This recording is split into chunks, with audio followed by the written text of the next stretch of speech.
Welcome back to Margin. So let's talk about what's being deemed as the great wealth transfer.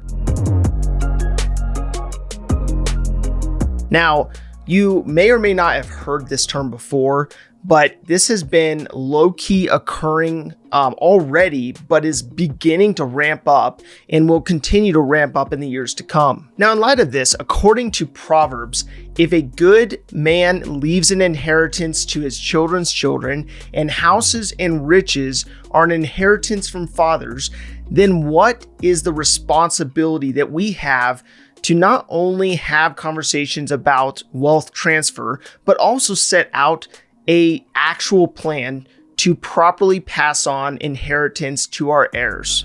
Now, according to projections from Cirelli Associates, between now and 2045, multi-generational wealth transfer in the US will total $84.4 trillion, with $72.6 trillion of that in assets going to heirs, and $11.9 trillion donated to charities. Now, if you've never dealt with or had any experience with receiving an inheritance, it's usually passed down by a parent, grandparent, great-grandparent, so on and so forth. So typically it's within the same family unless there's a close friend or some organization, some nonprofit that they want to benefit in their passing. So this great wealth transfer comes down to people who have basically accumulated wealth over their lifetime and now are in the position where they want to be a blessing to future generations or to organizations accordingly. Now, I have seen this $84 trillion number of the amount that's going to be transferred in assets change and balloon a lot over the last few years. Now, much of this is due to what we've experienced in economic growth through assets surging in value, like homes, vehicles, the market in regards to stocks and so on and so forth in the last few years. But it's important to keep in mind that even at the current estimate, this is a significant topic of discussion that not many are actually having. They're actually discussing. So that's why I wanted to bring it up today and actually talk through this. So what's possibly even more shocking is that households with more than $5 million in investable assets will pay $4.2 trillion in taxes on their estates and transfers to their heirs over the next 25 years. Now, that was according to that same associates group, but it's important for you to keep in mind that it's not just the transfer of wealth, it's all the taxes and all the other ramifications that come from this type and level, this magnitude of wealth transfer. So if this much money hangs in the balances for heirs, charitable organizations, as well as the government, shouldn't this be discussed? Shouldn't this be something that we are actually having open discussions about? Now, in order to combat the lack of communication around this, Cirelli found that family meetings and regular communication are considered the most effective wealth transfer planning strategy by high net worth practices at over 80%, followed by educational support around 60%, and organized succession planning around 30%. So it's really important to look at these three components, these three aspects that are highly recommended for families who have great amounts of wealth to pass down, to actually be exploring, to be looking into, and to be figuring out their own rhythm for communicating with their families according to their wealth, what they've accumulated over time. So the conversation or lack thereof around wealth, finances, assets, and even debt has changed a lot throughout recent generations. Now, historically, it was taboo to talk about these aspects of life. But is that actually the case today? I mean, really think about how much conversation there is around wealth, finances, jobs, aspects that have to do with money. Now, the information age has brought about much transparency around people's finances, from searching salary ranges using sites like Glassdoor to vehicles and knowing what someone most likely paid for their vehicle on sites like Car Gurus, as well as knowing what your neighbor paid for their home through sites like Realtor.com. Now, a lot of this information that was formerly private or taboo to talk about is a bit more accessible these days, and in turn more openly discussed. Now, the accumulation of wealth is another thing though. Unless you have a tax return to look over of someone's, it's not generally released to the general public unless the individual wants to talk about it. And so this information is maybe shared by that individual, but there's little transparency about or around how someone is actually doing, whether they are actually wealthy or they are just looking rich. Now, in some families, wealth may be apparent through the lifestyles they live, while for others, the wealth may be a surprise due to their more modest lifestyles. Now, not surprisingly, this wealth held in various assets is not as dispersed as one may think. And according to the largest millionaire study completed to date, the Lampo Group found that more than 79% of millionaires received zero inheritance. This meaning that only 21% received an inheritance at all.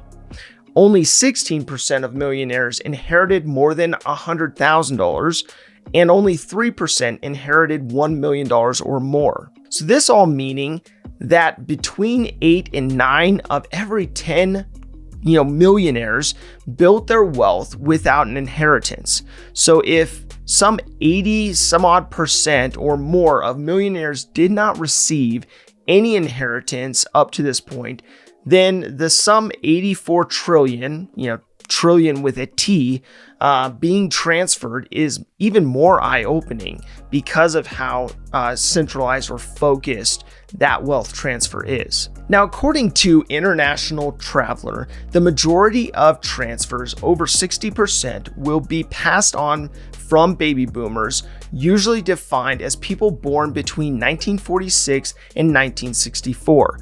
Silent generation households born between 1928 and 1945 are set to pass on $15.8 trillion, which will primarily take place over the next decade.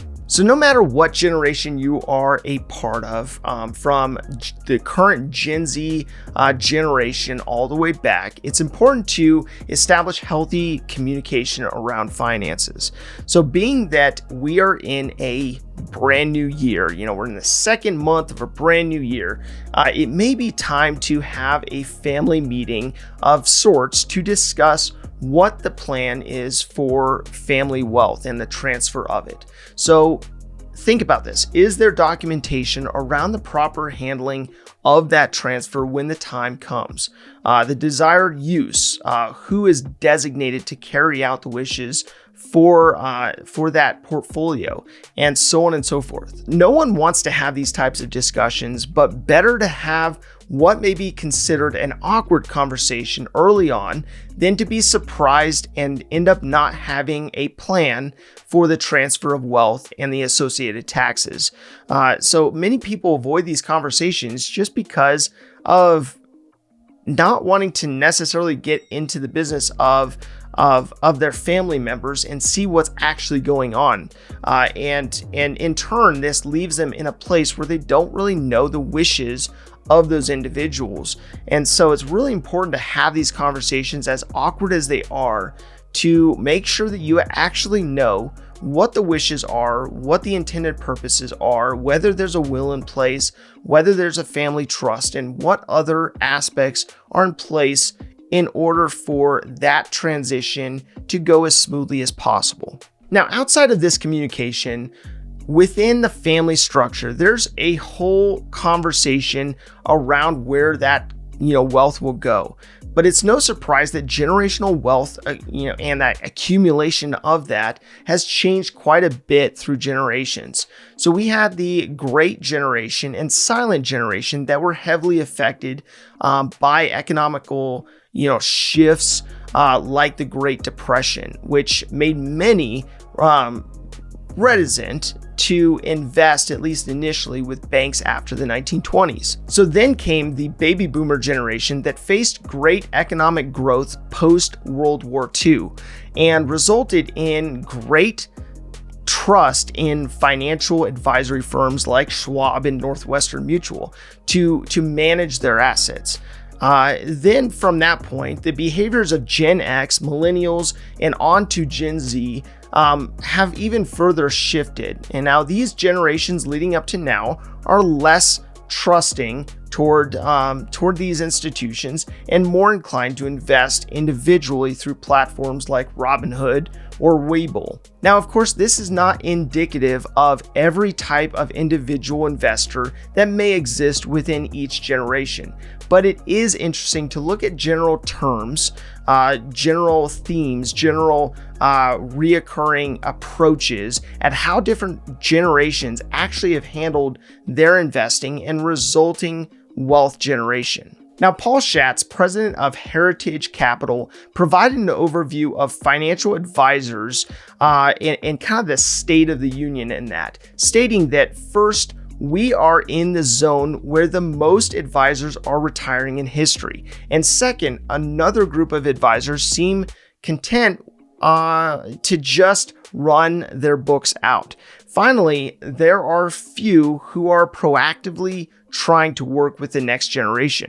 It's not easy as the younger folks have very different behavioral patterns regarding risk, control, and fees. So that said, whether you will be a recipient of this great wealth transfer or not, be thinking about what communication may need to be had in not only defining how you will manage your wealth and that wealth accumulation, but also how you envision that being passed on to future generations.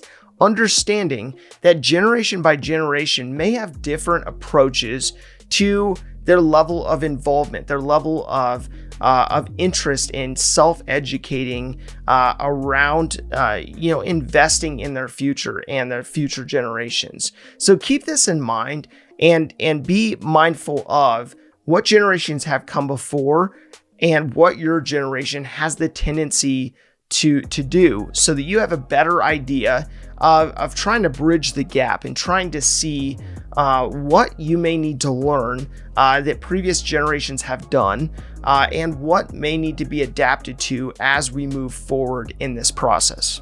If this information is helpful to you, explore the Margin membership, where me and my team will help you take the information you're learning and apply it to your life and your finances.